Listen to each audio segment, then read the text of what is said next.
Bonjour à tous. Alors aujourd'hui, on va revenir sur le dernier algo qu'on avait fait précédemment et on va un petit peu le modifier. Alors l'algo, c'était du coup pour faire une petite pyramide, une pyramide, on va dire visuelle, hein, vous voyez que c'était une pyramide de chiffres.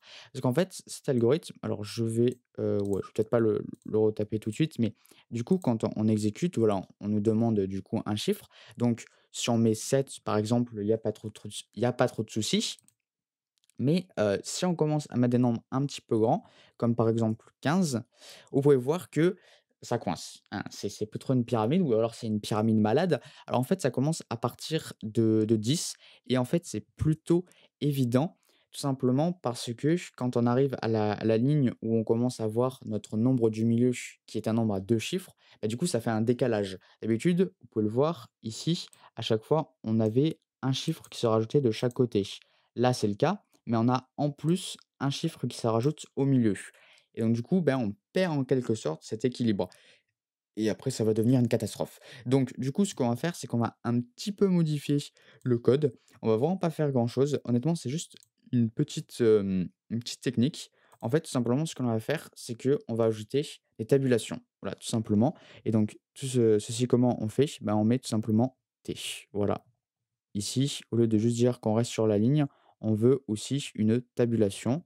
Voilà, donc je vais le mettre de partout, hop, et normalement ça devrait aller. Alors après, le pattern va changer évidemment parce que ben, on a fait du coup une tabulation, comme vous pouvez voir. Alors ouais, du coup, la pyramide, c'est une pyramide grand écart un petit peu, mais du coup, ça permet que, ben, vous voyez, on n'a plus trop ce problème en fait de décalage. Et là, j'ai tout surligné, c'est génial.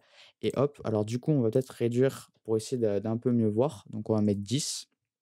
Oui, bon, même 10 là, ça fait un petit peu grand. Mais du coup, vous pouvez voir que au moins c'est respecté, le pattern qui est respecté, tout simplement parce qu'on a une tabulation qui est faite entre chaque nombre. Et si notre nombre augmente, bah, du coup, la tabulation elle-même va juste un petit peu se réduire, mais ça va pas être mais ça va pas être une tabulation, on va dire que c'est en quelque sorte un certain groupe d'espace. Ce certain groupe d'espace ne va pas être fait après qu'on ait eu ce chiffre, après qu'on ait mis tout notre chiffre à afficher, tout notre nombre à afficher. Et donc du coup, bah, au moins on peut respecter, contrairement auparavant où, du coup, bah, on avait un décalage. Voilà, c'était juste une petite technique comme ça. Après, c'est sûr qu'on a plus du tout la même chose. On peut bien évidemment essayer de modifier, mais le truc, c'est que là, on pourra pas avoir tout à fait le même quand on a des nombres supérieurs à 9, parce que comme je l'ai dit, ça rajoute un nombre. Du coup, on a un décalage. On a un décalage avec, on a un équilibre qui est rompu, en fait. Normalement, on avait un équilibre où à chaque fois on rajoutait 2 chiffres. Là, on en a 3. Et donc du coup, bah, ça explique, du coup, pourquoi ça se loupe. Voilà, c'est juste un petit truc comme ça. Je trouve ça quand même pas mal, aussi de voir un petit peu comme ceci. Je sais pas ce que vous en pensez. Essayez vous, de votre côté de trouver, d'autres choses pour avoir un pattern qui fonctionne avec des nombres supérieurs à 9. Peut-être que vous arriverez à trouver quelque chose qui arrive à garder le pattern des pyramides et du coup, bah, si vous y arrivez, bah, n'hésitez pas à me contacter pour me dire, ce serait vraiment génial.